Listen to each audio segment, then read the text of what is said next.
بسم اللہ الرحمن الرحیم والصلاة والسلام علی رسول اللہ وعلی آلہ وصحبہ اجمعین۔ معزز ناظرین و سامعین کرام، السلام علیکم ورحمۃ اللہ وبرکاتہ۔ نبی کریم صلی اللہ علیہ وسلم سے قرابت داری کے فوائد۔ حضرت ابی سعید الخدری رضی اللہ تعالیٰ عنہ کی روایت ہے کہ رسول اللہ صلی اللہ علیہ وسلم ممبر پر جلوہ افروز ہو کر ارشاد فرما رہے تھے کہ ان لوگوں کا کیا ہوگا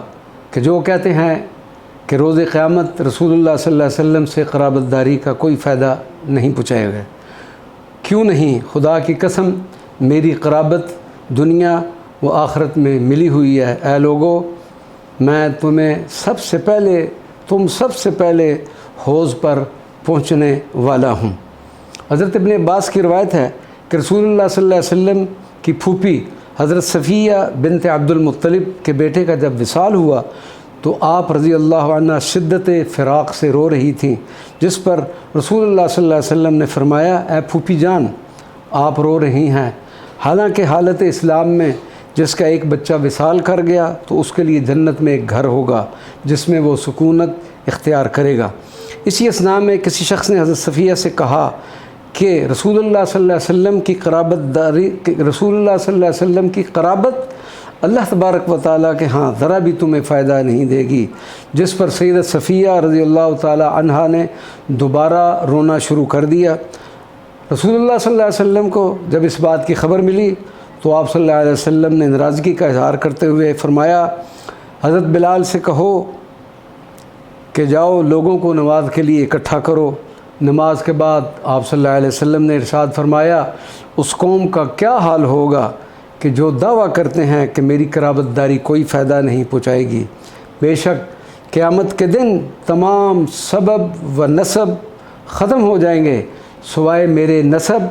اور سبب کے، اور میری قرابت داری ہی دنیا اور آخرت سے جڑی ہوئی ہے۔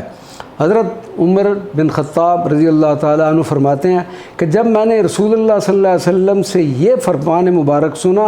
تو اس وقت میں نے سیدت ام کلثوم سے نکاح کا ارادہ کر لیا تھا تاکہ میرے اور رسول اللہ صلی اللہ علیہ وسلم کے درمیان ایک رشتہ قائم ہو جائے۔ حضرت عمر فاروق روایت کرتے ہیں کہ میں نے رسول اللہ صلی اللہ علیہ وسلم کو خود یہ فرماتے ہوئے سنا ہے کہ روز قیامت تمام سبب و نسب ختم ہو جائیں گے سوائے میرے نسب اور میرے سبب کے۔ حضرت ابن عباس رضی اللہ تعالیٰ عنہ کی روایت ہے کہ ہم رسول اللہ صلی اللہ علیہ وسلم کی خدمت اقدس میں حاضر تھے کہ سیدنا علی تشریف لائے، اور رسول اللہ نے صلی اللہ علیہ وسلم نے کھڑے ہو کر حضرت علی سے معانقہ کیا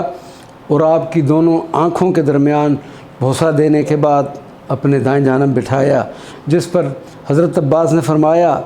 یا رسول اللہ اتحبہ، یا رسول اللہ صلی اللہ علیہ وسلم، کیا آپ ان سے محبت فرماتے ہیں؟ جس پر آپ صلی اللہ علیہ وسلم نے ارشاد فرمایا، اے چچا جان، خدا کی قسم، اللہ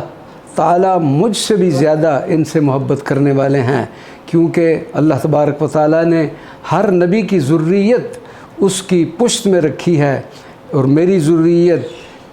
یعنی علی کی پشت میں رکھی ہے۔ رسول اللہ صلی اللہ علیہ وسلم نے ارشاد فرمایا کہ روز قیامت سوائے میرے نسب و سبب اور سسرال کے رشتے تمام رشتے ناتے ختم ہو جائیں گے۔ خاتون جنت حضرت فاطمۃ الزہرا کے لیے ارشاد فرمایا کہ سیدت فاطمۃ الزہرا سلام اللہ علیہا میرے جسم کا حصہ ہے، جس نے اسے ناراض کیا اس نے مجھے ناراض کیا، جس نے اسے خوش کیا اس نے مجھے خوش کیا، اور بے شک روز قیامت تمام رشتہ داریاں ختم ہو جائیں گی سوائے میرے نسب، سبب اور سسرال کے رشتہ داروں کے۔ اللہ تبارک و تعالی ہمیں اہل بیت کا ادب نصیب عطا فرمائے۔ السلام علیکم ورحمۃ اللہ وبرکاتہ۔